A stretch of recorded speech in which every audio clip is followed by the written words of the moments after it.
Hi, everyone, and welcome back to Dig It with Imani, the podcast where we break down digital rights, safety, and inclusion across Africa.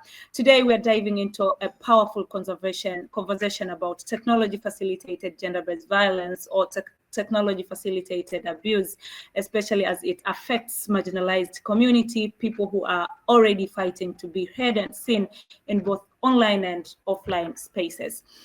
Technology-facilitated abuse isn't just about trolls or hacked accounts. It's about how digital space can be weaponized to stalk out, harass, shame, or silence individuals based on their gender, identity, or social status. And today's guest knows this work deeply. They're a respected digital rights advocate who is working on front lines, documenting, challenging, and demanding safer online space for all. Now, I'm introducing to you Najma Matengo. Najma, it has been a while since we spoke. I know it's been a while. I am so excited to join you in your podcast. Last time I invited you to mine, so thank you so much. You're welcome. And now, can you tell us a bit about your journey as a digital rights advocate? Thank you very much. Personally, I did not really wake up and say I'm going to be a digital rights advocate, but I've always been passionate about, speaking for women. I've been writing about women's rights, women's potential, and I've been encouraging women. And throughout my career, I've worked in organizations that really support women, and also. I would say in my maybe past 5 or 6 years, I've been working in digital rights. I've been working as a fact checker, or I've been working in the field of information integrity. And that's where I think I measured my interest more, and I came across women as well. And I've done projects that touch women's digital rights in my previous roles. And I would say that's where I really got interested into technology facilitated gender-based violence, because I realized it's really connected to our culture, our roots. It's what is happening in the physical world, but now it's transferred to the digital world. So it's not something new. It's the things that we have been experiencing even before technology has, caused disruption. So I think this is a new platform to see violence, but the challenge is we don't have so many interventions or even awareness of such kind of violence. So, Najma, in your advocacy, what methods or ways are you using to advocate for technology-facilitated abuse? Okay, thank you. So for the organizations I've worked with, and also as an individual, I have done a couple of interventions. So in terms of organization-wise, we have done research on the occurrences of online violence and also the scope. And also we have done interventions such as education to the targeted women who are experiencing violence.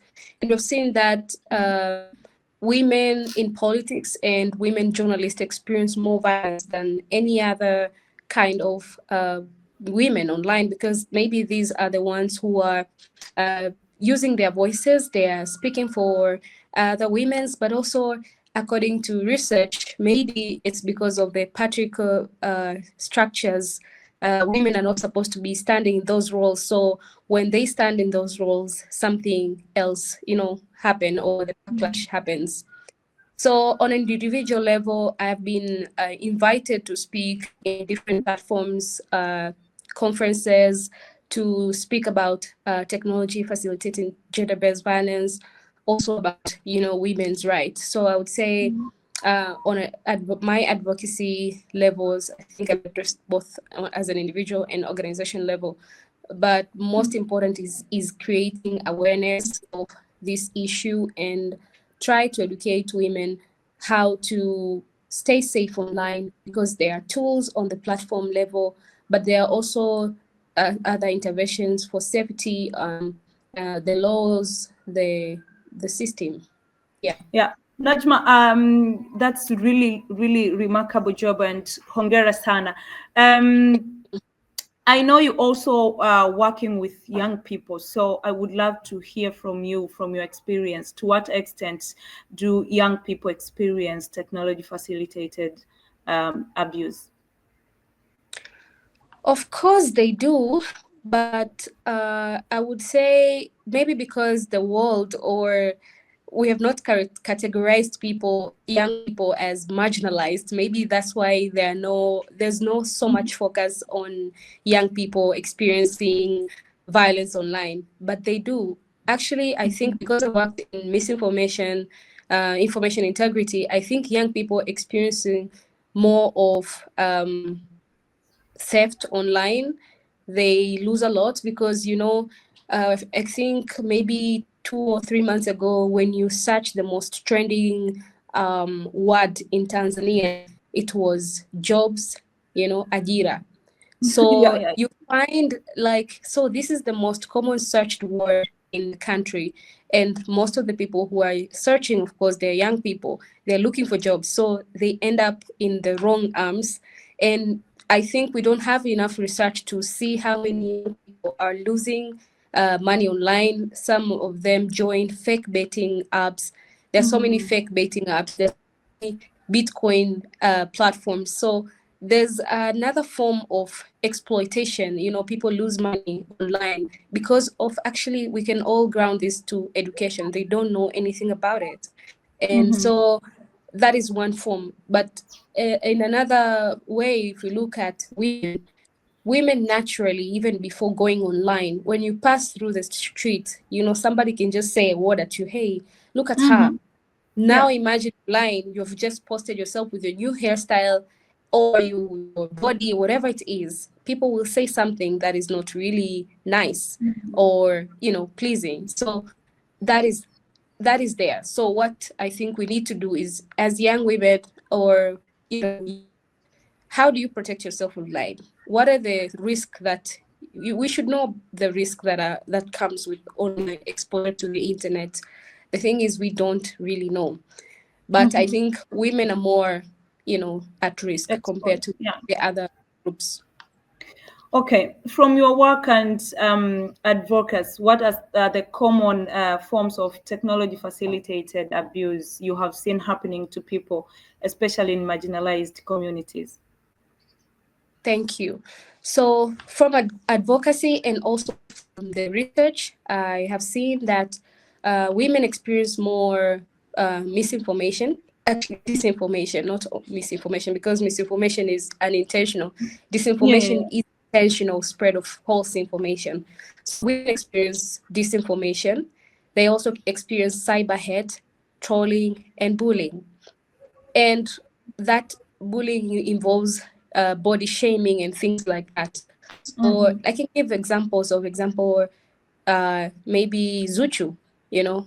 I mentioned her because I remember I post somebody commenting about her body, that is a real example of cyber bullying, body shaming, because what do you want her to do with her body if that's how she was created, and now this kind of things bring pressure to young people, especially those I would say maybe teenagers, or those young women who are growing up very secure with their bodies. They might even go and do surgeries and change their bodies because of such kind of issues.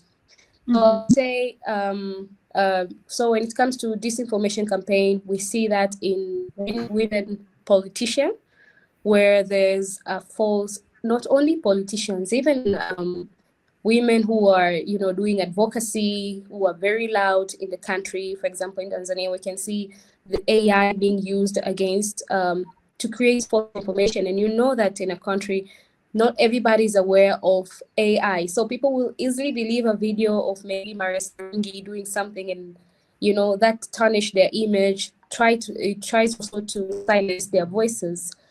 But for other groups, we don't see that a lot for other groups. But we see the way AI is used to also silence women, to just make joke out of them, and that also has an impact to their voice, to what they want to present.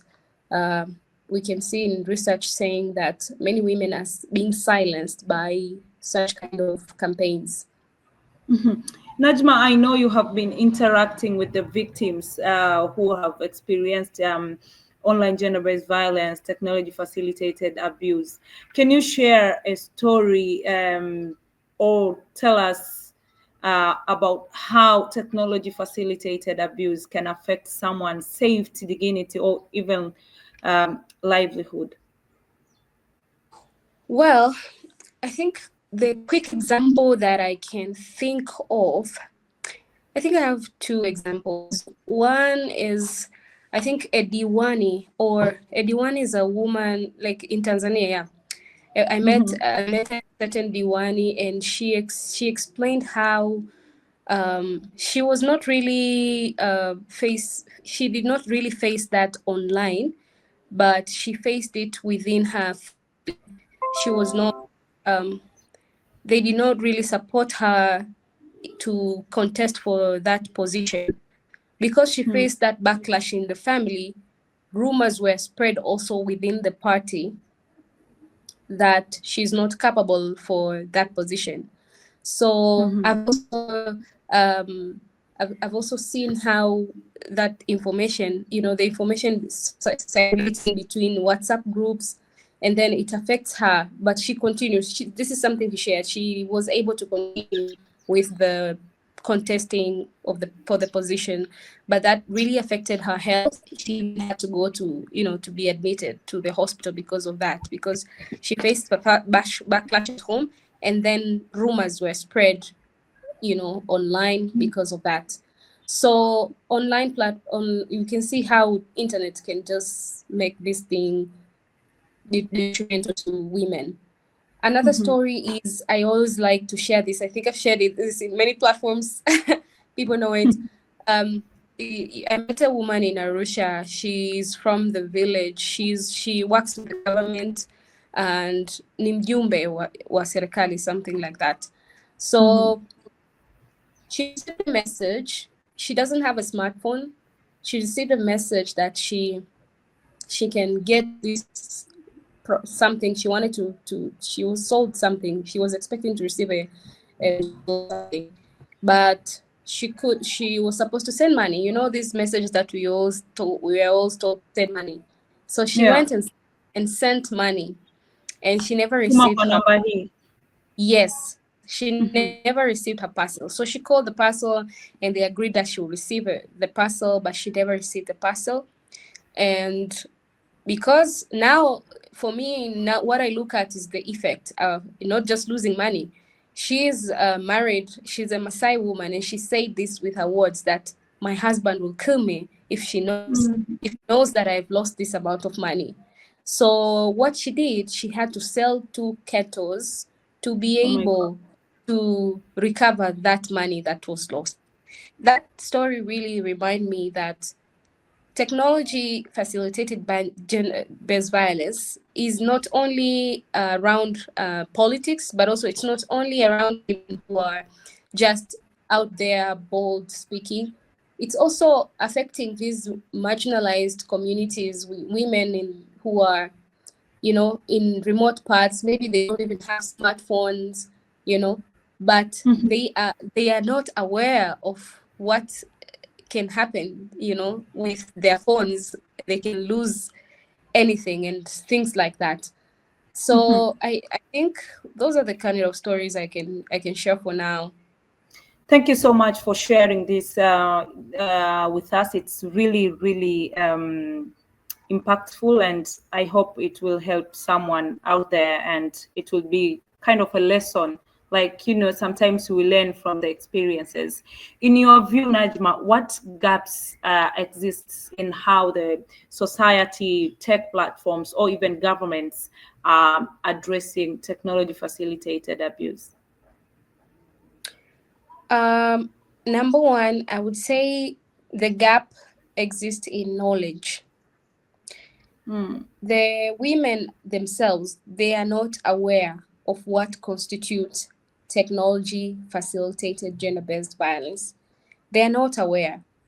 And because they are not aware, even how they engage with it, they end up losing themselves, you know. So we often advise women not to engage back when maybe they have experienced that campaign against them, because that way you will be more angry and you can even lose yourself. And what the perpetrator wants is for you to lose yourself, you know, to lose your credibility. So I think number one, women do not have enough awareness and knowledge, but also the community itself do not know the impact of technology facilitated gender-based violence, because the internet does not forget. When you create a fake story of someone, when you create fake sexual images of someone, that damage lasts for generations. How are you going to erase that in people's mind? You might be able to erase the post, but you cannot erase that story in people's minds. So when you are creating a fake story, you are destroying somebody's image in so many years to come. I think also the education gap contributes to slow policy development. Maybe this is why we don't have policies that specifically address what is technology facilitated gender-based violence. It does not really look at women, especially who are really targeted, because mostly women are the ones who are targeted. Research shows that. And I think another gap is also the poor enforcement. If we have the law, but if something happens right now, you know, how do you report it? It's not that clear. There are organizations, but it's not that common. It's not clear yet. People just endure the violence online because they think there's nothing I can do. I don't even know who's the perpetrator. And also because you don't know the perpetrator, you know, you don't even know if you can get them. So you feel like it's a lot of work. So the enforcement also, I think, is a gap. But also, we don't have psychosocial support for the survivors. That is something that we have tried to include in some of the projects I've worked with, because many, for example, women in politics, they are being silenced by these campaigns, disinformation campaigns. They are being silenced, not only women in politics. We've seen women in media or in art, filmmaking, being, you know, they have a scandal that is trending. Maybe their pictures have been leaked, their private pictures. Do you know what happens after that? You know, they don't Yeah. they don't just become the same people as they are. Yeah. Nobody cares how psychologically they perform. Maybe that is going to affect their work. Maybe that is going to affect their family, how they raise their children. We don't think of that. So we need more interventions on psychosocial support for the survivors, because nobody deserves to be humiliated like that in front of the whole world, you know. Yeah. So Najma, you I would- mentioned that we have a gap on policies and laws, and this is the result of not having enough knowledge and awareness about technology facilitated abuse. Uh, do you think are there any legal protections or police conversations happening that gives you hope, or do you feel like this area is still largely ignored? Well, speaking of Tanzania, I think we do have multiple acts that speaks of spread of false information, but we do not have a specific article that targets online gender-based violence. We have other countries like Kenya and South Africa that have ongoing conversations about the including the specific intervention on online gender-based violence. And I think that is something Tanzanian technology facilitated gender-based violence, because also the African Union already has a framework, but its implementation now is upon each country now to adapt that issue into their legal system. What does a truly safe and inclusive online space looks like to you? For me, I remember we set this goal in the workplace I used to work, joyful internet. So I think for me, a truly safe and inclusive internet or online space is a space where everyone can express themselves without fear. And also everyone can be respected for their thoughts and ideas, because everyone is free to think, is free to speak.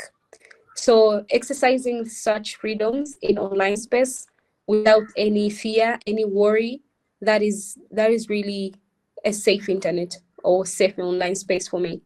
We've seen instances where now most governments try to limit such freedoms, and I think there's now I would say there's a backlash, or there's a need to balance between having this freedom, because when the government tries to balance too much, they also violate our rights to fully express. And I think when we also don't want people who are violating these other people, they would say we're experiencing, or we are exercising our rights to share opinions. But then how do you share an opinion that does not violate somebody's reputation? That is a lie. How do you share lies and still? So I think the law will always be there, and it is there to protect us and to balance the freedom, because some people misuse that freedom.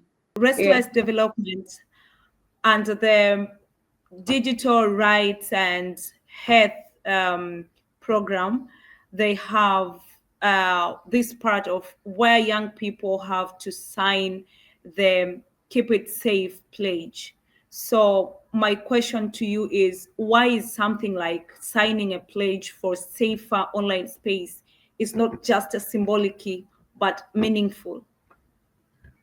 Meaningful action to do, especially when this is not an individual work, it's not just an organization work. So a campaign like that sets us up for a collective action, for a collective intention that will move us into taking action. Because if you and I commit to a safe space online, to respect women online, to respect others' opinion online, definitely this will affect other people. Other people will think the same. So I think it's creating more awareness, creating more intention, and also even those who are experiencing that, they should know. Now they know, oh, this is not right. So even when they go through that, they can report it, because some people will just keep quiet and just persevere with that pain and everything. But you don't have to be silent about it. You can report it. This is a crime. This is not respected. This is not something we accept in our community. So such kind of campaign sets us up for a collective action and intention. Thank you so much, Najma. As we wrap it up, can you do you have anything to say around technology facilitated abuse to our listeners and those who are watching?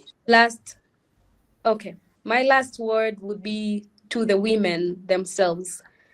I think women should be prepared for this online gender-based violence.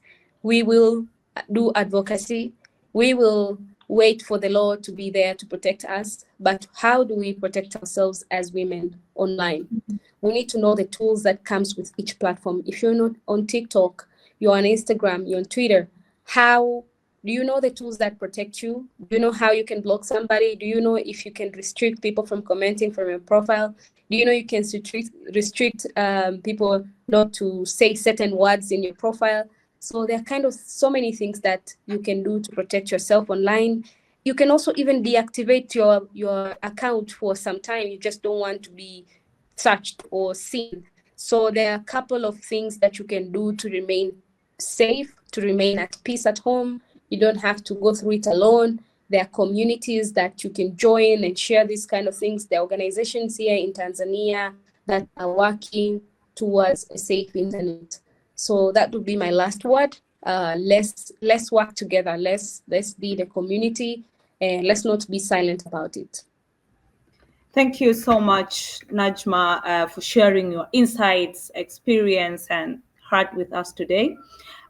Technology facilitated abuse is not just a tech issue, it's a human rights issue. So if we want truly inclusive digital space, we have to show up like this, speak out like this, and take action as well. So to our listeners and those who are watching, if this conversation moved you, go sign the pledge to support safer online spaces for everyone, especially those in margins. And you will find the link in our show notes and across our social media. Until next time, stay safe, stay aware, and keep digging with me, Imani Henrik. Bye bye. Bye bye.